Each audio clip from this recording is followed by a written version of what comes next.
안녕하세요. 하루하루 소리를 담다 하서담입니다. 오늘 낭독해드릴 소설은 김진초 작가님의 150g입니다. 녹여낸 시간을 함께하면서 사는 것만큼이나 죽기도 힘들다는 걸 알았다고 하는데요.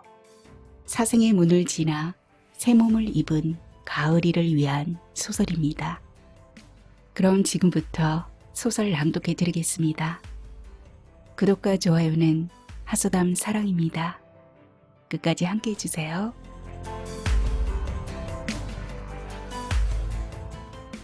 150g 김진초.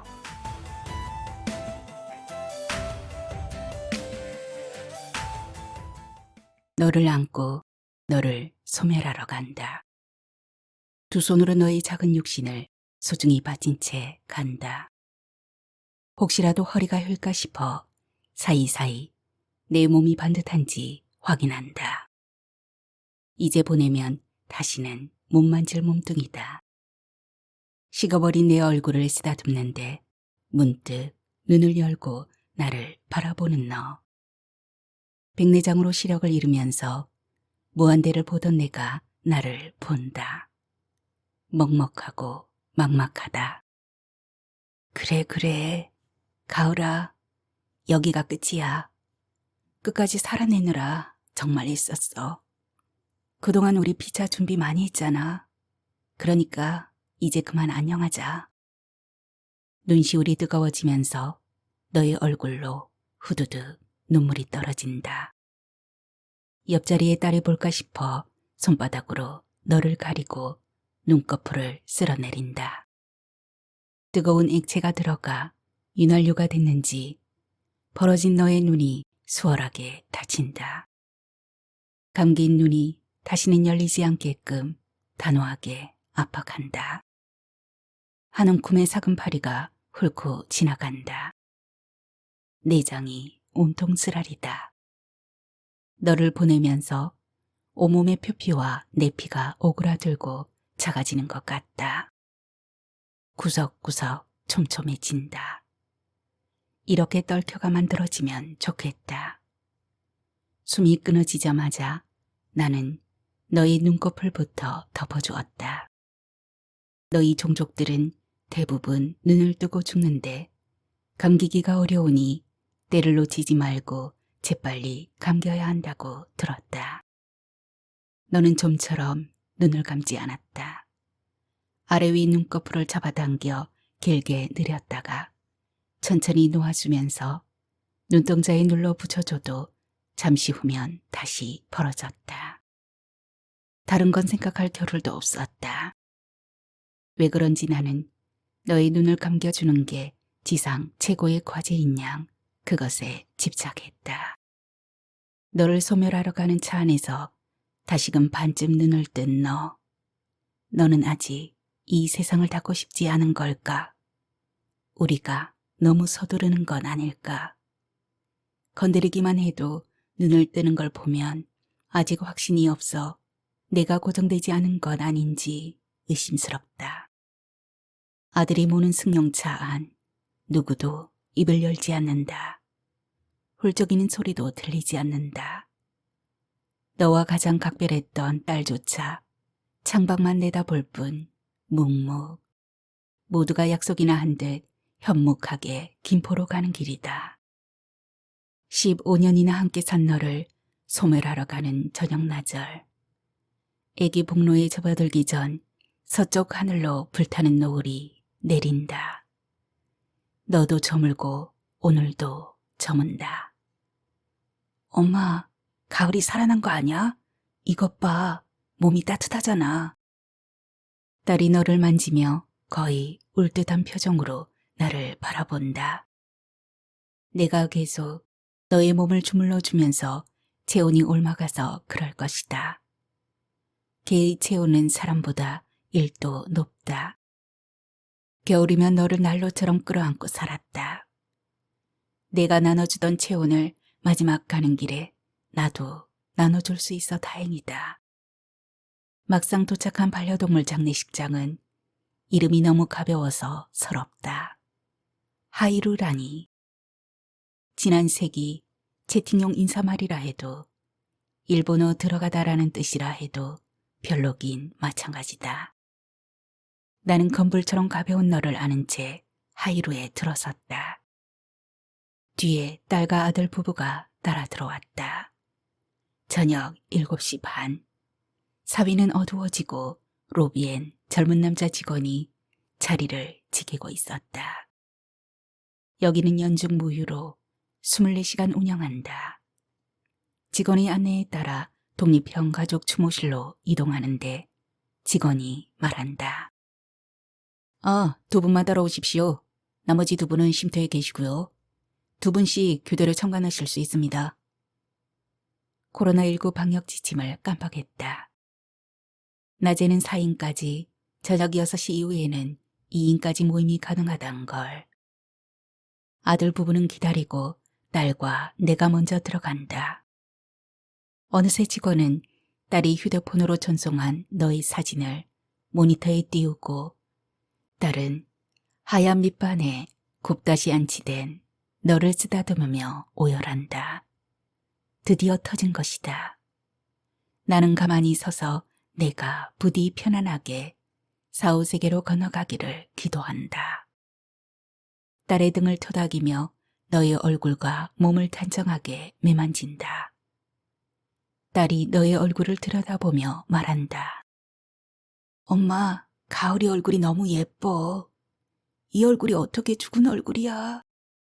그러게. 나는 속으로 대답한다. 너의 얼굴 근육이 펴지고 한결 편안해졌다. 아까 생에서 죽음으로 금방 건너가서는 표정이 엄청 경직돼 있었는데 지금은 다 풀린 것 같다. 처음엔 너도 놀라서 어쩔 줄 모르다가 이제야 받아들인 거겠지. 다 나버린 거겠지. 사실 먹지도 못하고 고통에 시달리면서도 목숨을 붙들고 있는 내가 안쓰러워 못된 생각도 했었다. 잘 짖지도 않던 내가 새벽이면 앓는 소리를 냈다. 개구리 울음소리 같기도 하고 아기 고양이 소리 같기도 한 소리로 울었다. 기운이 없어 크지도 않은 소리로 악 울더니 나중에 목이 쉬어 소리가 잘 안 나오자 우는 동작만 취했다. 어차피 떠날 너, 안락사를 고민하지 않을 수 없었다. 하지만 여기까지 와서 그런 방법을 쓰기가 망설여졌다. 힘들게 끝까지 와서 포기하면 너의 의사에 반하는 것 같아서였다. 친구처럼 지내는 도사님께 자문을 구했다. 마침 그 양반도 함께 지내던 강아지를 얼마 전 보냈기에 더욱 의지가 됐다.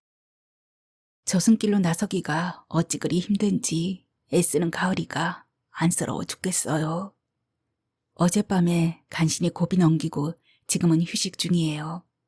한시도 떨어지지 않고 곁에서 지키고 있어요. 아무 때나 가고 싶을 때 가라고 안도를 주는 것 말고는 할 게 없네요. 식음을 전폐하고 축 늘어져 있는 모습을 보면 참 질긴 목숨이다 싶어요. 마지막 에너지 한 방울까지 다 긁어쓰고 가려는 모양이니 어쩌면 좋죠? 너는 그렇게 몇 번의 고비를 넘겼다. 힘 남겨둬야 아무짝에도 쓸 데가 없습니다. 제 스스로가 모두 소진시키고 가야 인연을 잘 회항하는 겁니다. 가을이가 남은 업장을 말끔히 소멸하고 어렵게 생명줄에 이끌려 각고의 수행을 하는 중입니다.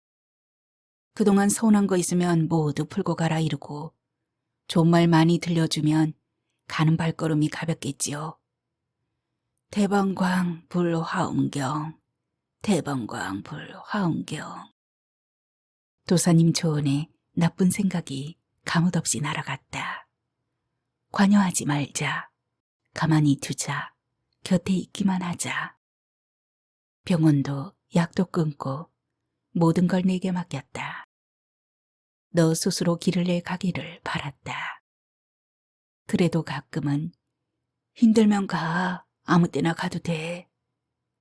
욕창이 생길까봐 내 몸을 뒤집으면서 속삭였다. 어디서 날아왔는지 똥파리 2마리가 왱왱거린다. 하얀 벽면과 안치대뿐 아무것도 없는 작은 추모실에 똥파리 날개짓이 시끄럽다. 안타까운 이별의 장에 느닷없이 출몰한 점잖지 못한 불청객. 이 무슨 회개한 일인지 모르겠다. 금방이라도 직원이 들이닥치면 무안해서 어쩌나. 노안으로 떠난 널 깨끗이 씻기지도 않고 데려온 파렴치한 견주로 오해받을까 신경이 쓰였다. 딸도 눈치챘는지 고개를 들고 눈물을 훔치며 이게 무슨 일이냐고 묻는다. 나는 고개를 저으며 딸에게 되물었다. 너 혹시 향수 뿌렸어? 엄마도 참, 오늘 같은 날 향수라니. 순간 우리는 동시에 기시감을 느꼈고 웃음이 터져 어쩔 줄 몰랐다. 상황이 상황인지라 웃음을 참느라 어금니를 깨물고 쩔쩔맸다. 너의 밑에 깔린 패드를 돌추자 역시나 예상은 적중했다. 누가 볼세라 나는 빛의 속도로 뒤처리를 했다. 물티슈로 너의 엉덩이를 깨끗이 씻어주는 것으로 일단락되자 벌새처럼 시끄럽던 똥파리가 어디로 사라졌는지 종적이 없다. 금속처럼 녹색 광택으로 빛나는 똥파리의 룰은 똥이 있는 곳에만 머문다는 것. 귀신같이 날아들었다가 귀신처럼 사라진 똥파리. 생각할수록 신기한 일이다. 너의 마지막 저승똥은 손가락 2마디쯤 되었다. 약간 묽은 편이라 항문 주변을 좀 더럽혔다. 이 똥은 내가 죽은 뒤, 그러니까 아까 여기로 이동 중인 차 안에서 내 품에 안겨 싼 똥일 것이다. 집에서 너를 데리고 나올 때 깨끗한 배변 패드에 받치고 와서 그대로 여기 안치실에 내려놓았으니까. 사망 후에도 똥이 밀려 나온다는 소린 들었지만 진짜 눈으로 보니 이 똥이야말로 내가 생명활동을 한 최종의 증거구나 싶다.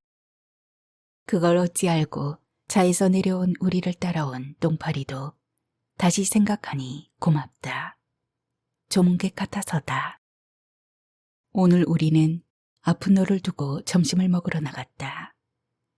아픈 내 곁에서 뭔가를 먹는 게 미안하기도 하고 밤마다 서럽게 울어대는 너 때문에 근 일주일 밤잠을 설쳐 입맛이 없기도 했다. 너희 종족은 아무리 아파도 티를 내지 않는다고 했다. 병든 걸 들키면 주인이 내다버릴까봐 어떻게든 참고 견딘다고. 그런데 대놓고 아프다고 울어대니 우리도 각오할 수밖에. 얼마 남지 않았구나. 우리와 살면서 내가 얼마나 참고 견뎠는지 알 수 없다. 몇 년 전 항문낭 수술할 때 전신마취에서 깨어나면서 어떻게든 일어서려고 버둥거리는 너를 보며 삶에 대한 의지가 대단하구나 생각하긴 했다. 그때도 내가 노구라 수술 후유증을 이기지 못해 퇴원하고도 며칠 식음을 전폐했다. 사료는 물론 간식도 못 먹던 너를 살린 건 닭백숙이었지. 닭을 사다가 대추를 넣고 푹푹 삶았다. 그 냄새에 회가 동했는지 자리보존하고 있던 내가 슬금슬금 일어나 주방으로 걸어올 때의 감동을 잊을 수 없다. 흐물흐물한 닭의 살을 발라내 먹여주자 맛있게 받아먹던 내가 어찌나 예쁘던지 깨물어주고 싶었지. 그 후로 우린 너의 간식을 대부분 끊고 닭백숙 살을 발려 냉동실에 얼려두고 전자레인지에 데워 먹였고 말이야. 닭고기를 먹으면서 빠르게 회복되는 널 보며 보양식의 챔피언은 역시나 닭임을 확인했다. 가끔은 네가 닭고기에 물릴까봐 돼지 뒤다리를 사다가 삶아 먹이기도 했으니 나는 어쩌면 우리 엄마보다 너한테 더 효도하고 산 것 같다. 말 못하는 짐승이라고 너를 끔찍이 챙기긴 했다. 삼겹살 집에서는 삼겹살 몇 점이라도 갈비탕 먹을 때는 갈비를 건져 내게 갖다 주곤 했으니까. 오늘 점심도 뭐 대단한 음식을 먹은 건 아니다. 냉면 맛집을 찾아가 면발을 밀어 넣었을 뿐이다. 고기도 안 먹고 달랑 냉면만 먹고 왔다. 귀가하니 너는 배변 패드에 누운 채 나갈 때 모습 그대로였다. 오줌을 싼 것 같아 패드를 갈아주며 보니 똥도 보였다. 손가락 한마디쯤 되는 분량이었다. 음식을 끊은 지 열흘. 내가 똥을 안 싼 지도 일주일이 넘었다. 물만 먹다가 물마저 끊은 지 이틀째라. 때가 가까워졌음을 짐작하고 우리도 우리 나름대로 각오를 하고 있었다. 손가락 한마디쯤 되는 똥은 오랜 시간 장애 머문 때문인지 떼굴떼굴 야무졌다. 혹시 나는 너의 마지막을 상상해 보았다. 하지만 저승똥이라기엔 그 분량이 너무 적었다. 설마 아니겠지. 다른 방에 들어가 피아노를 쳤다. 네가 좋아하던 베토벤의 월강 소나타다. 시력은 잃었어도 청력은 아직 멀쩡한 너 들으라고 치는 것 같았다. 한창 때 너는 딸내미가 저 곡을 연주하면 피아노 옆에 딱 달라붙어서 고개를 뒤로 젖히고 하울링을 하곤 했지. 그 장면이 재미있어 나는 툭 하면 딸에게 월강 소나타를 치라고 주문했고 딸은 싫다면서 비셌다. 평소엔 잘 치지도 않는 내가 월강 소나타만 들리면 반응하는 게 신기했다. 너는 달 보고 짖는 개가 아니었다. 월강 소나타에 맞춰 하울링을 하는 멋진 놈이었다. 너를 자랑하고 싶어 안달이 난 나는 그 모습을 동영상으로 찍어댔다. 딸내미의 초상권을 생각해 등 뒤에서 찍거나 손가락만 나오게 찍었다. 주인공은 너니까 너를 위주로 찍었다. 막상 찍고는 웃음거리가 될까봐 어디 올리지는 못하고 저장해 두었다. 한창 때의 너는 그렇게 저장되었다. 기운이 하나도 없는 너, 축 늘어진 너를 안고 소파에 앉아 피아노 연주를 감상했다. 네가 가끔씩 힘을 주는 게 느껴졌다. 혹시 하울링을 하고 싶은 몸부림인가 싶어 너의 얼굴을 유심히 살폈다. 머릿빛 눈망울이 반짝거리던 내 눈이 녹슨 양철판처럼 서걱거렸다. 눈을 뜨지도 감지도 못하는 너에게 얼른 인공 눈물을 떨어뜨렸다. 인공 눈물은 너의 눈을 적시지도 못한 채 또르르 굴러떨어졌다. 너는 아무런 반응 없이 내게 몸을 맡기고 있었다. 해가 찡찡한 8월 오후. 너는 월강 소나타를 들으며 가끔씩 몸에 힘을 주며 한생을 적고 있었다. 혹시 가려나? 지금 가려나? 어떡하지? 너를 거실 바닥에 눕히고 곁에 누워 너의 몸을 어루만지며 귀에 대고 악마처럼 속삭였다. 가을아, 가. 힘들면 그만 가. 거적대기 같은 몸 버리고 어서 가서 새 몸 입어. 더 이상 애쓰지 말고 훌훌 떠나. 그것 말고는 할 말이 없었다. 고마웠다든가 사랑한다든가 따위에 흔해 빠진 말은 우리의 관계를 훼손할 것 같아 내 스스로 입을 단속했다. 걷잡을 수 없이 눈물이 떨어졌다. 계속 손을 대고 있던 너의 가슴 박동이 서서히 잦아들고서야 나는 딸을 불렀다. 딸은 쉽사리 나오지 못했다. 치던 곡을 다 끝내고서야 나왔다. 두려워서 시간을 끌었는가 보다. 어떡해. 딸이 쓰러져 엉엉 울었다. 너를 만지다 뽀뽀하고 뽀뽀하다 만지고 어쩔 줄 몰라 하는 모습을 보며 나도 돌아서서 눈물을 훔쳤다. 어제는 아픈 너를 꼭 씻기고 싶어 목욕을 시켜줬다. 누운 채 꼼짝도 못하는 너를 짧은 시간에 씻겨줬다.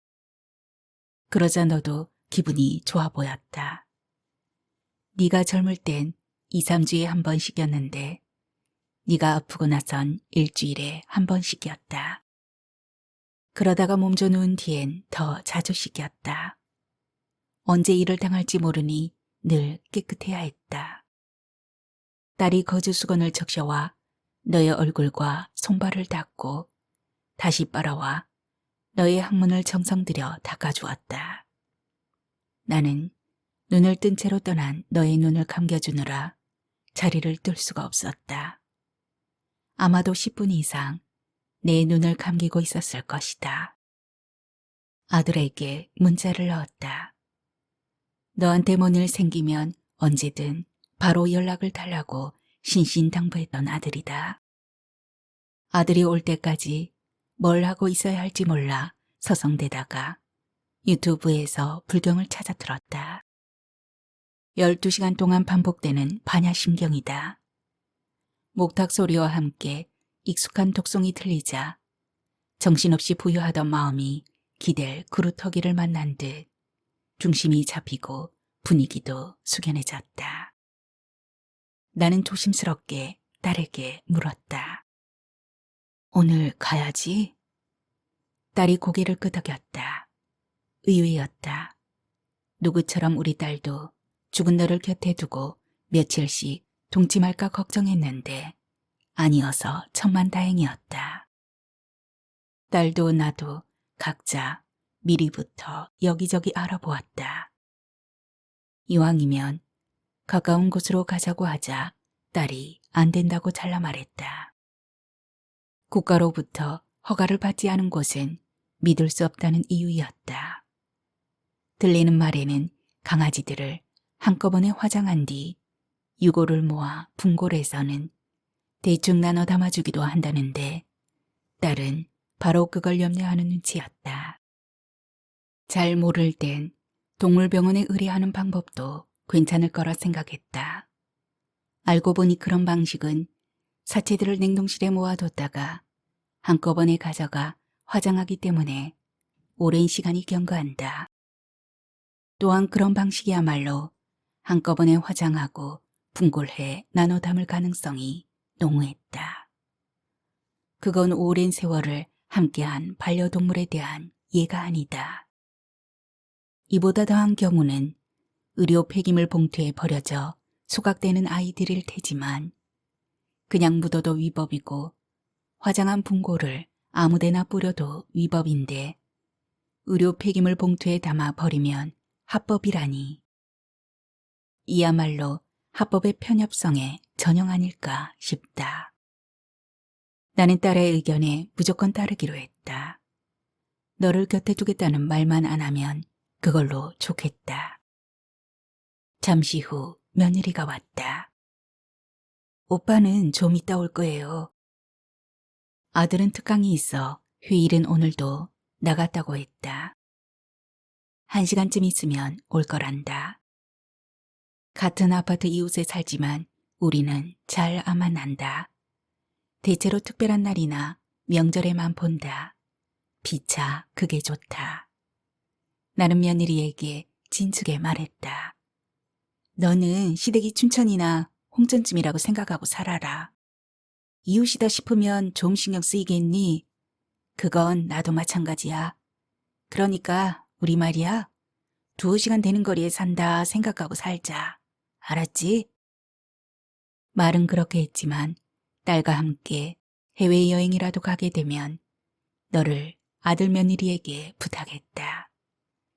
낮에 한번 들여다봐주고 밤에는 아들이 와서 함께 자주면 고맙겠다고. 아들 며느리는 군소리 없이 너를 봐줬다. 그래 그런지 며느리는 너를 좋아한다. 정이 들었던 거다. 며느리가 아무렇지도 않게 죽은 너를 쓰다듬는다. 감동의 쓰나미가 몰려온다. 톡톡 털고 사는 요즘 아이인 줄 알았는데 아닌가 보다. 아무리 방금 죽었다 해도 사체를 만지는 게 쉽지 않은데 너를 쓰다듬는 손길에서 절절한 애정이 묻어난다. 너에게 흐른 애정이 소리 없이 내게 전해지고 다시 며느리에게 흐른다. 어머, 어머니, 가을이 똥 쌌나 봐요. 아닌 게 아니라 네가 똥을 쌌다. 딸내미가 적신 거즈 수건으로 너의 항문을 깨끗이 닦아준 후에 싼 거니 사후 배변이다. 아무튼 오늘 너는 곡기를 끊고 일주일 만에 똥을 3번이나 싸고 속을 깨끗이 비운 뒤 갔다. 생사가 갈리고 이별의식을 치르는 이 엄숙한 날, 왜 자꾸 똥 얘기가 이어지나 모르겠다. 불경소리가 듣기 좋고 편하네요, 어머니. 그렇지. 나도 당황해서 어쩔 줄 모르다가 저거라도 틀어놓으니 안정이 되더라. 저번에 가을이가 일어나지 못하고 눕게 되면서 어머니가 와보라고 해서 오빠가 다녀갔잖아요. 그때 오빠 여기선 못 울고 엘리베이터 타고 내려가면서 엄청 울었대요. 그때도 혹시 몰라서 아들을 불렀다. 갑자기 네가 가면 어쩌나 불안해서. 아들이 내 곁에 누워서 가을아 가을아 하면서 하염없이 등을 쓰다듬어 주는데 마음에 아리더라. 장가가기 전 우리 아들과 네가 쌓은 추억이 좀 많니? 학원 강사라 밤늦게 퇴근한 아들이 야식으로 사들고 온 치킨을 너와 함께 나눠 먹곤 했잖아. 누가 뭐래도 넌 우리 아들 술친구였어. 다들 자는데 너만 깨어서 아들을 기다리다 인기척이 들리면 깡총거리며 달려가 반겼지. 쿨한 아들은 냉동실에 쇠고기 등심이나 삼겹살이 있으면 그것도 알아서 잘 구워 먹었지.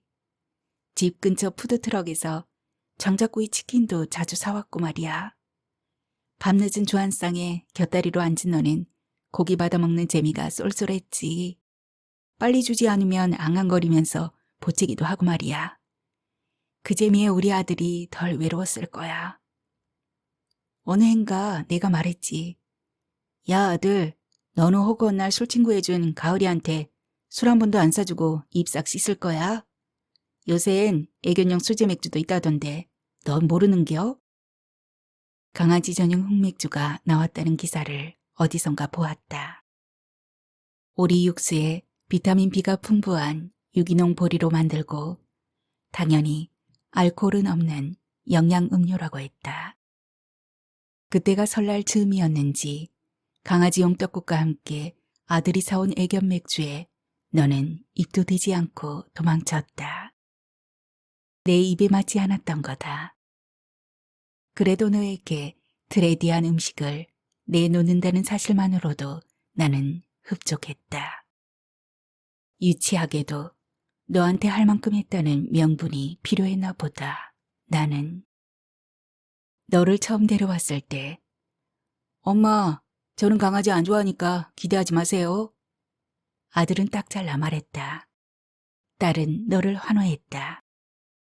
대체로 모든 가정이 그렇듯 딸들은 이뻐만 하고 관리는 엄마 몫이다. 우리 딸도 너를 이뻐만 했다. 배변판 관리와 목욕 그리고 미용은 전적으로 내 몫이었다. 그래도 퇴근하면 너와 놀아주는 딸이 있어 하루 종일 너를 내버려 두어도 가책을 안 느꼈다. 컴퓨터 책상에 앉아 작업을 하면 너는 슬그머니 다가와 무릎에 앉혀달라고 앙앙대며 졸랐다. 의자가 커서 양반다리를 하고 작업하는 나는 너를 번쩍 들어서 앉히고 하던 일을 계속했다. 편치 않은 자세로 앉아 타닥타닥 자판기 두드리는 소리를 들으며 졸던 너는 어느 순간 깡총 뛰어내려가 쏜살같이 배변판으로 달려가곤 했지. 거짓말을 하기 위해서, 까까를 얻어먹기 위해서. 중국 황실에서 키우던 종자라 엄청 똑똑할 줄 알았는데 아니었다. 생후 4개월쯤 머릿빛 눈망울로 내게 온 너의 배변 훈련은 쉽지 않았다. 배변판에 오줌을 싸면 칭찬하는 게 배변 훈련의 시작인데 아무리 반복해도 익숙해지지 않았다. 마치 약 올리듯 갈아놓은 침대 시트에 올라가 나를 바라보며 오줌을 철철 싸던 너. 내게 인내력이 무언지 가르쳐 주려는 듯 말썽을 일삼던 너. 딴 건 바랄 게 없었다. 오로지 오줌이다. 오줌만 가리면 되는데 그게 안 됐다. 술 취해 귀가한 어느 날은 침대를 펑하니 적신 너를 구석으로 몰아 한참 괴롭혔다. 너의 성깔도 만만치 않아 항복할 줄 모르고 이빨을 드러내며 반항했다. 아무리 술김이라도 4kg짜리 너를 힘으로 제압하려 했던 건 정말이지 부끄럽고 미안한 일이라 두고두고 마음에 걸린다. 너는 시추치고도 외모가 빼어났다. 어디 내놔도 꿀리지 않을 외모를 장착한 너는 우리를 으쓱하게 했다. 산책을 나가면 다들 너를 탐내며 말을 붙였다. 눈이 참 예쁘네요. 속눈썹이 어쩜 이렇게 길어요? 아이를 작게 피운 비결이 뭐예요? 시추는 식탐이 있어 자율배식을 하면 대책 없이 살이 찌고 몸이 커지는데 너는 어려서부터 딱 먹을 만큼만 먹었다. 절제를 하는 건지 사료가 맛이 없어 생존에 필요한 만큼만 먹는 건지 알 수 없지만 하여튼 너는 그랬다. 식성이 까다로워 육고기는 먹는데 물고기나 어패류는 일절 입에 대지 않은 것도 신기했다. 너는 호불호가 분명한 아이였다. 과일도 사과와 참외만 좋아했다. 잔병치레도 없이 잘 크는 네가 오줌만 가린다면 정말이지 더 바랄 게 없었다. 네가 배변판 쪽에서 달려올 때 나는 당연히 오줌을 싸고 오는 줄 알았다. 바로 칭찬 모드에 돌입했다. 잘했어, 우리 가을이. 오줌 똑바로 잘 싸고 온 거지? 목덜미를 쓸어주고 네가 좋아하는 까까를 내밀었다. 못 모르고 상을 받은 너는 기쁨에 넘쳐 꼬리를 흔들며 한동안 애교를 떨었다. 나도 모르는 새 그런 일이 몇 번 반복되었나 보다. 그러면서 너는 간이 배 밖에 나왔다. 배변판에 가서 발을 살짝 올려놓는 척 하더니 몸을 휙 돌려 쏜살같이 내게 달려오는 너를 발견하고 얼마나 기가 막히던지. 너는 무슨 장한 일이라도 한 양 왕왕 짖으며 어서 까까를 내놓으라고 을러댔다. 그 의기양양한 표정에 헛웃음만 나왔다. 너의 거짓말에 한동안 속은 건 두말할 것도 없이 내가 게으른 탓이다. 미심쩍을 때 바로 배변판만 확인했어도 너에게 거짓말을 학습시키진 않았을 터. 따지고 보면 네가 나를 속인 게 아니라 나한테 나의 오해가 만들어낸 거짓말이었다. 너의 사소한 거짓말이 종지부를 찍자 한동안 네가 우울해했다. 너를 위로할 방법을 찾아 검색 사이트를 훑었다. 화해의 가장 좋은 수단은 스킨십이다. 아, 수제비를 떠주면 되겠구나. 수제비는 몹시 훌륭한 교감이었고 너는 금세 길이 들었다. 가을아, 수제비 떠줄게. 이리 와. 부르기가 무섭게 내 무릎에 올라앉아 오감을 즐길 태세에 돌입한 너를 보며 피부 접촉이야말로 만병통치약이구나 생각했다. 수제비는 등짝부터 떴다. 등살을 들어올려 마치 수제비를 뜨듯 훑어주면 피부 건강과 혈행이 좋고 기분도 좋아진다고 했다. 등짝에서부터 가슴으로 머리통으로 넓적다리로 옮겨가며 수제비를 떠주면 너는 내게 목숨을 맡기고 존다. 태생적으로 코가 짧아 코골이가 있는 너는 그렁그렁 코를 골며 잔다. 그때 나는 알았다. 머리는 나빠도 네가 황실 출신인 건 맞다고. 주인한테 받는 서비스를 당연하게 즐기는 걸 보면 지체 높은 강아지인 게 틀림없다고. 네가 아파서 걷지도 못하고 눈도 멀어 집에만 갇혀 지내던 지난 초여름 어느 날 너를 유모차에 태우고 바람을 쐬어주러 나갔다. 그때도 해가 기운 저녁 나절이었다. 아파트 단지를 한 바퀴 돌았다. 너와 산책할 때 늘 다니는 코스였다. 지날 때마다 눈에 거슬리던 조형물 근처에서 발길을 멈췄다. 빨강, 파랑, 하양의 줄무늬가 엿가락처럼 구부러져 뒤집힌 하트 모양을 한 조형물이 무슨 이유로 저기 서 있을까 문득 궁금했던 것이다. 이사 온 지 3년이 넘었는데 비로소 관심이 생긴 거였다.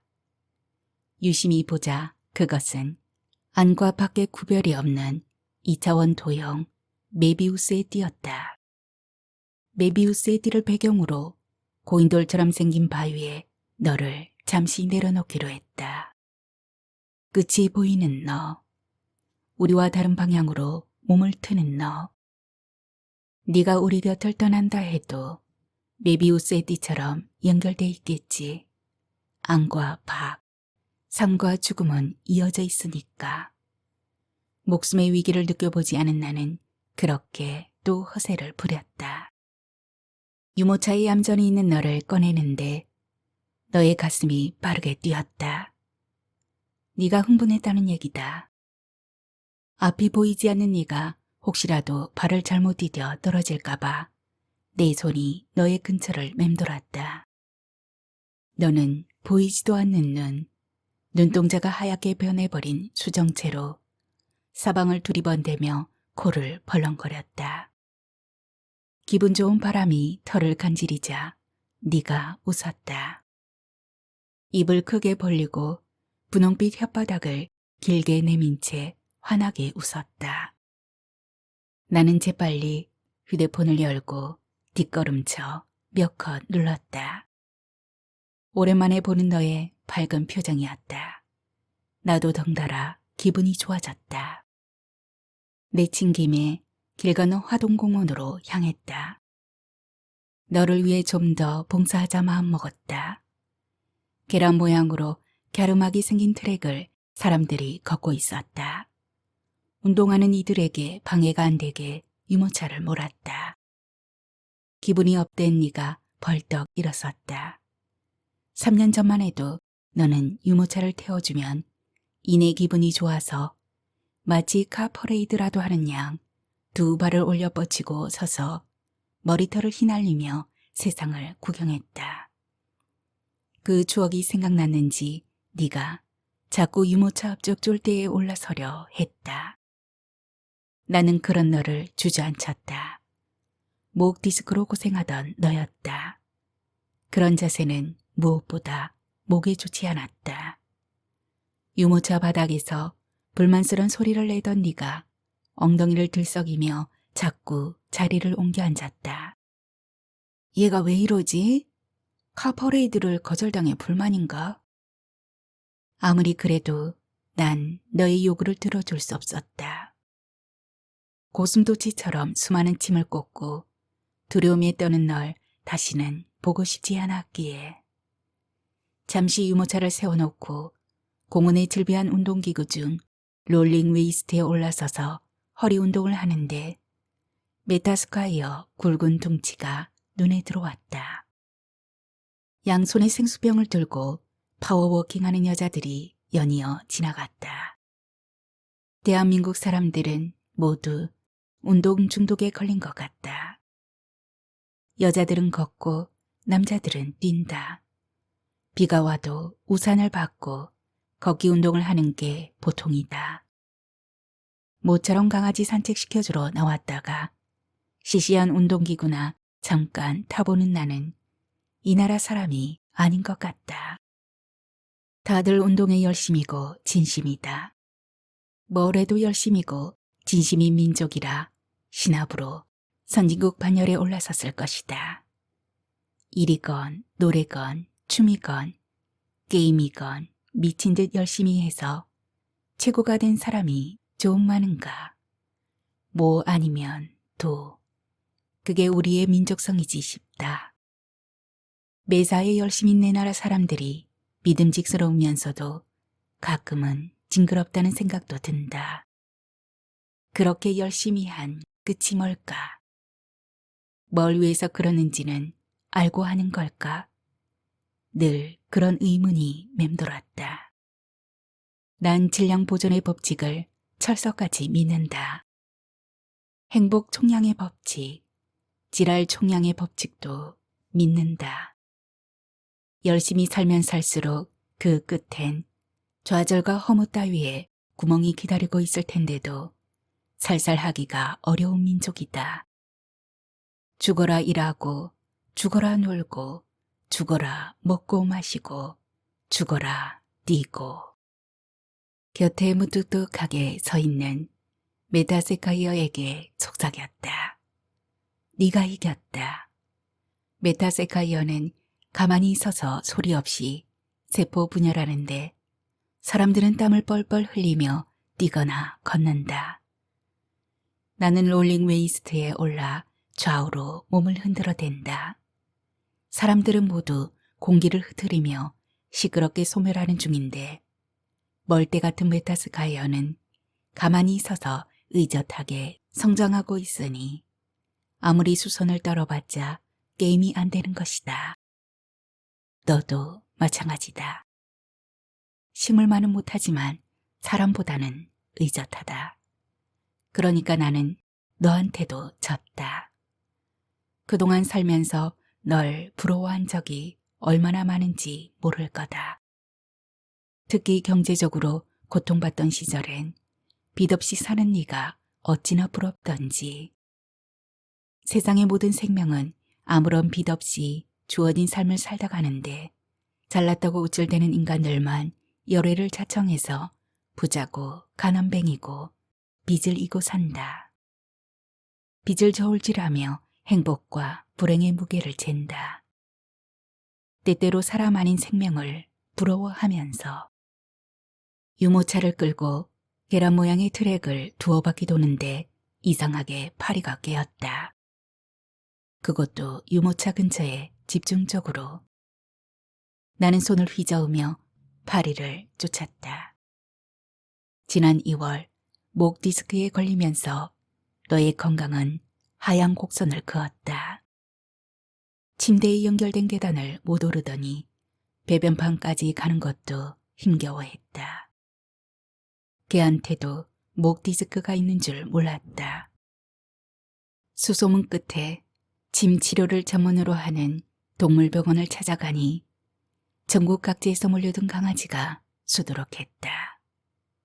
예약도 안 되는 그 병원은 3시간 기다리는 게 보통이었다. 주로 슬개골 탈구와 디스크로 온 개들이었다. 온몸에 50대 이상의 침을 찌른 너는 고슴도치 같았다. 병원 분위기에 압도된 너는 겁에 질려 벌벌 떨면서도 잘 견뎠다.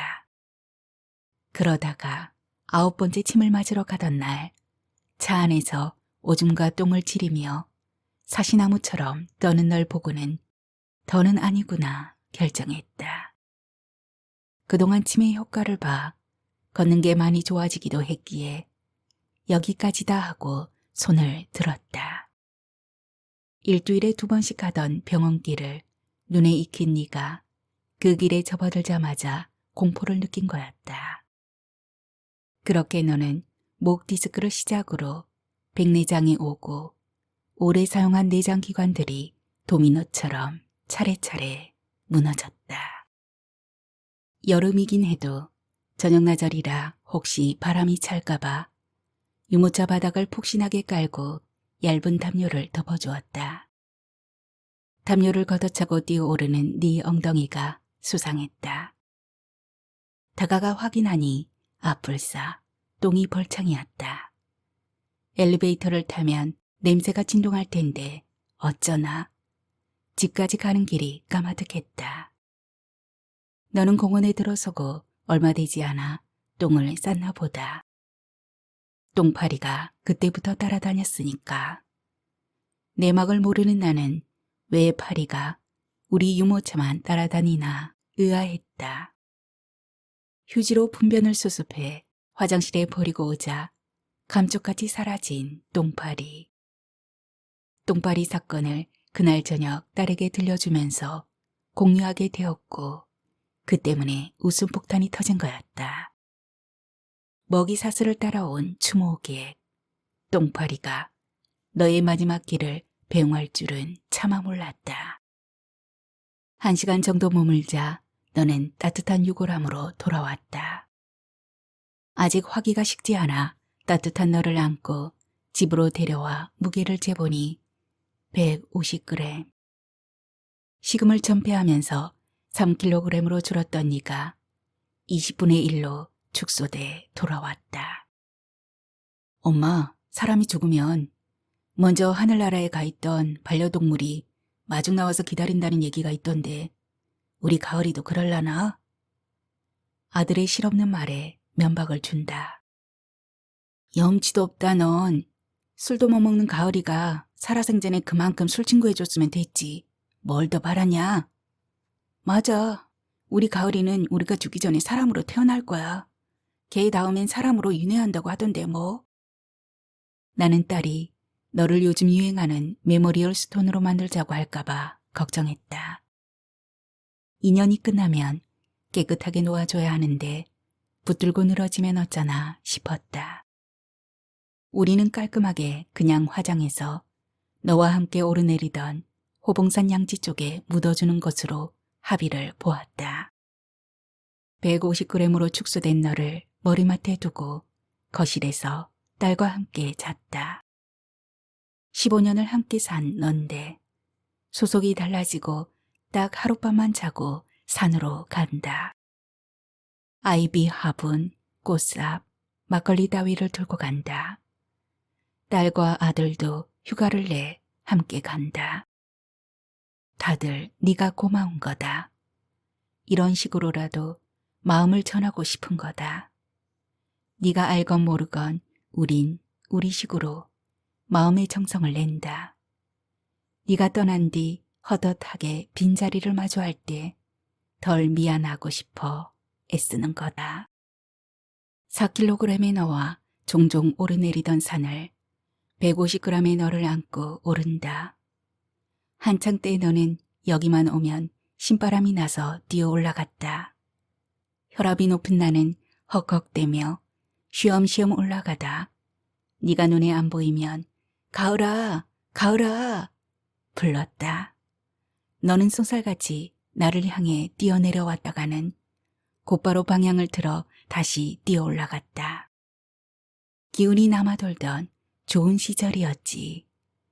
네가 좋아하던 호봉산에 너를 묻으러 간다. 낯설지 않아서 괜찮지? 너도 좋지? 산에 오르다 잠시 벤치에 엉덩이를 붙이던 쉼터. 양지 쪽 비탈을 택한다. 네가 신바람이 나서 혼자 뛰쳐 올라갔다가 내가 부르면 내려오던 자리. 너도 기억할 자리다. 너를 심는 일은 아들에게 맡기고 네가 좋아하는 사과를 깐다. 네가 먹기 좋게끔 얇고 작게 썰어 접시에 담는다. 어디선가 까치가 날아와 머리 위 나무 꼭대기에서 구경난 듯 내려다 본다. 쉼터엔 누군가 땅을 일궈 화초를 심어 놓았다. 노란 금잔화, 분홍 봉숭아, 하얀 채송화 등등 종류도 다양하다. 네가 꽃밭을 내려다 보면서 올라오는 향기를 즐길 수 있으니 여기가 바로 명당 자리겠지. 부디 네가 뒤돌아보는 일 없이 서운할 정도로 쌩하니 떠나길 바란다. 죽고 사는 것 따위는 초월했다고 자부했는데 메비우스의 띠처럼 그게 그거라며 큰소리치고 살았는데 다 허세였나 보다. 일찍 돌아가신 아버지 때보다 더 마음이 쓰라리다. 누구한테 말도 못하고 이 노릇을 어쩌면 좋을지 모르겠다. 준비한다 한다 하면서 게을렀던 거야. 떨켜를 만들지 못했던 거야. 깊이 판 땅 속에 150g의 너를 심고 그 위에 싱싱한 아이비를 심은 아들이 손을 턴다. 내내 그 모습을 지켜보던 딸은 소리 없이 눈물바람이다. 나는 하늘을 올려다본다.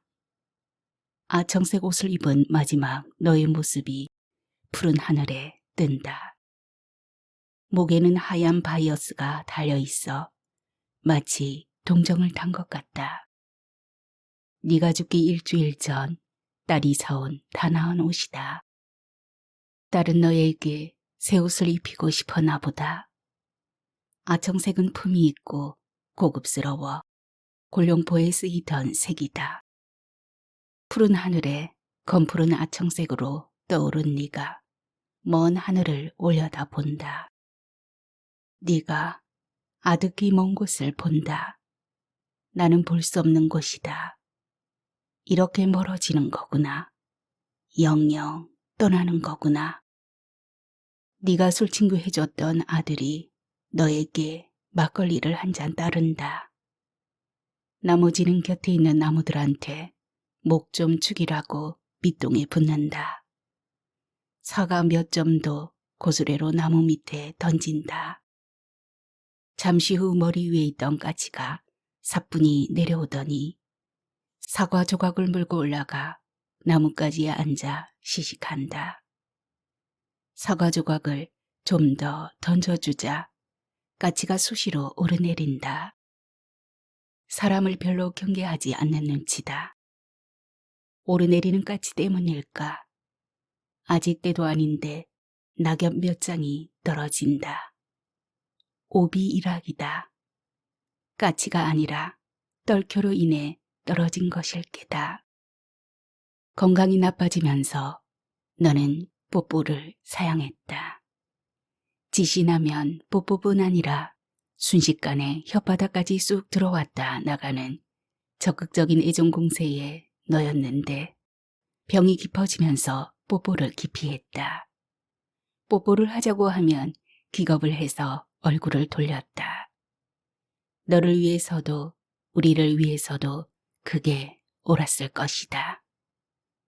딸내미가 기거하면 깡충깡충 뛰고 따라다니며 반기던 네가 무심해진 것도 떨켜를 만드는 과정이었겠지. 끙끙 앓으면서 한 방울의 에너지까지 몽땅 뽑아쓰고 간 넌데 네가 그렇게 떨켜를 만들 동안 우리는 손 놓고 시간만 죽였나 보다. 설마 무슨 일이 있으려고 여행수에 기대 아까운 시간을 낭비했나 보다. 가을이 되면 나무는 잎과 열매로 가는 맥을 막아 매듭을 짓는다. 수분과 양분이 잎으로 빠져나가는 것을 막고 미생물의 침입도 막느라 철벽을 친다. 그렇게 한 몸에서 손절당한 자리에 생기는 게 떨켜다. 때 이르게 떨어진 낙엽을 줍는다. 서로의 인연을 끄는 떨켜의 흔적이 도톰하다. 단호한 이별의 흔적이다.